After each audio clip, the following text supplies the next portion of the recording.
अथ जनकनृपतिर्मनोरथमहार्णवपारं गत्वा परमानन्दजलधौ निमग्नद्दिनकरकुलभूषणस्य जगत्त्रय संरक्षणदीक्षितस्य नतजनकल्पतरोः श्रीकोदण्डदीक्षा गुरोः विवाहमहोत्सवाय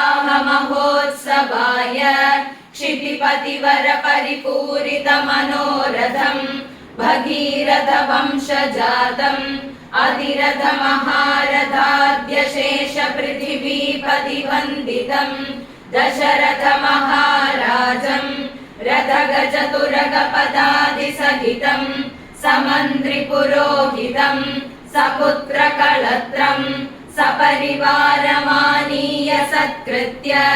नानाविधक्रमुकनालिकेररम्भादिबलयुक्त सहस्रशादकुम्भस्तम्भभूषिते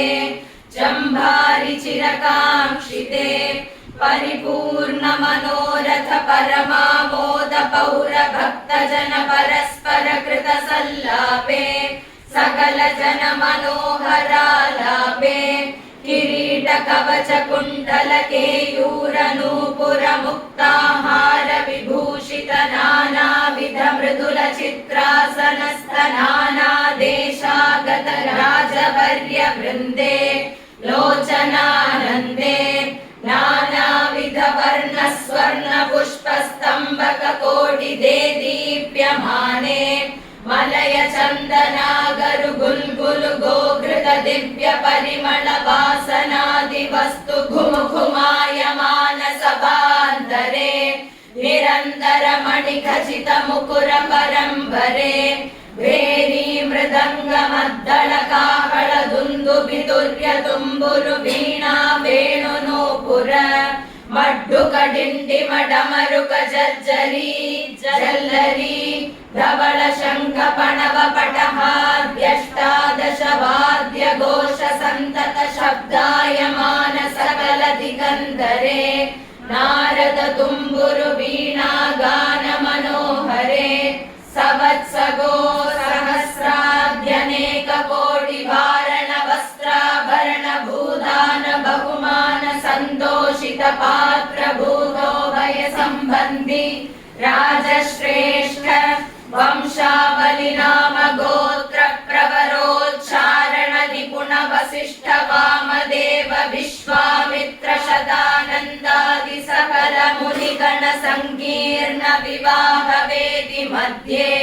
कृतस्तव सिद्ध साध्ये अब्जभव जिष्णुमुख हृष्ट सकल त्रिदश सप्त मरुत्वष्टव सुयक्षगण सिद्ध जन रुद्रगण मुद्रित पवित्र तर मित्र कुल रत्न सुगुणस्तव समस्त प्रशस्त भृतस्तोमनिलदे संक्रन्दनाद्यमर वृन्दावगीर्यमाण मन्दार कुसुम वर्षे नवरत्न मणिखचित कनकमय मण्डपे किञ्चिदारब्धतारुण्यम् नतजनैककारुण्यम् विदलित महेश चापम् विधिमुख विदित प्रतापम् भानुकुल रत्नदीपम् सम्पूरित भक्तजन कामम् सजल जलधर श्यामम् सकल लोकाभिरामम् श्रीरामम् सन्निवेश्य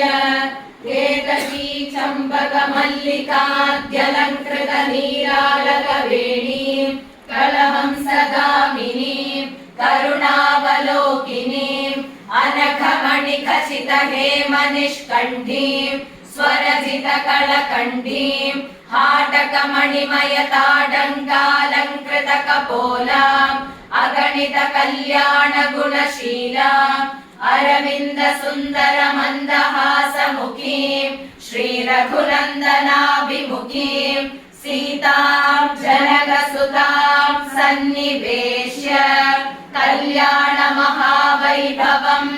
आरभन्त यजुर्वेद शाखाध्यायिनीम् आङ्गीरस आयास्य गौतम त्रयार्षेय प्रवरान्वित गौतम गोत्रोद्भवां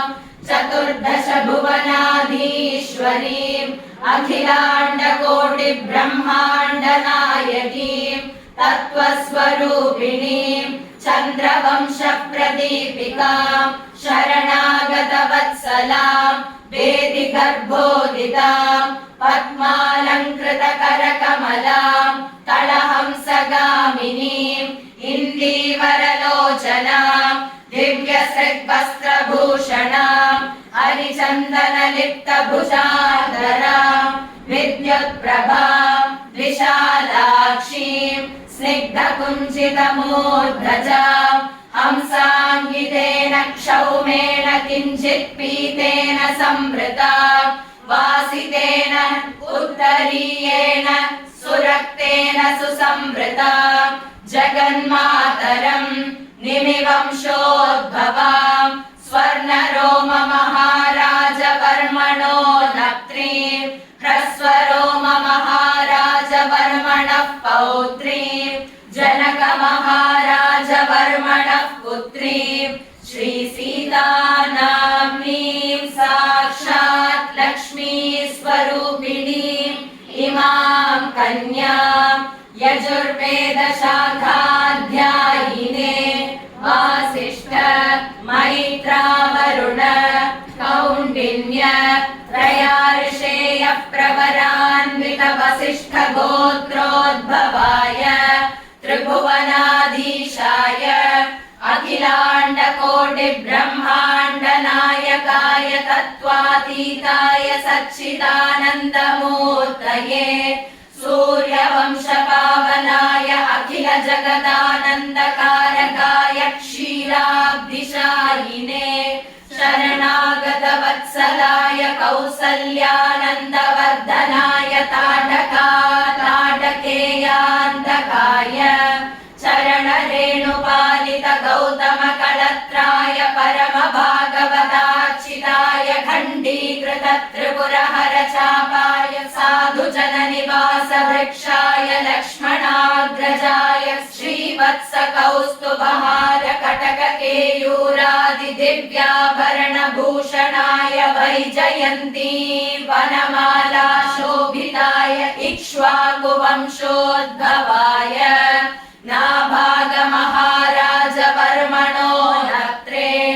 अजमहाराजवर्मणः पौत्राय दशरथमहाराजवर्मणः पुत्राय श्रीरामचन्द्रवर्मणे साक्षात् नारायणस्वरूपाय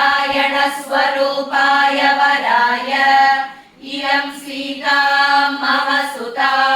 सह धर्मचारी तव प्रतीच्छ चैनां भद्रन्ते पाणिं गृह्णीष्व पाणिना क्षीराब्धिरिव महालक्ष्मी श्रीमते नारायणाय शोभनमन्त्राक्षत हिरण्योदकधारासहितम् मन्दस्मिताम् कन्यां कनकसम्पन्नां सर्वाभरणभूषितां श्रीसीतां श्रीरामचन्द्रकरारविन्दे समर्पयामास माङ्गल्यं तन्तुनानेन जगज्जीवनहेतुना कण्ठे बध्नामि सुभगे त्वं जीव शरदः शतम् जय सीताकान्तस्मरणम् जय जय राम राम इति श्री सीताराम कल्याण चूर्णिका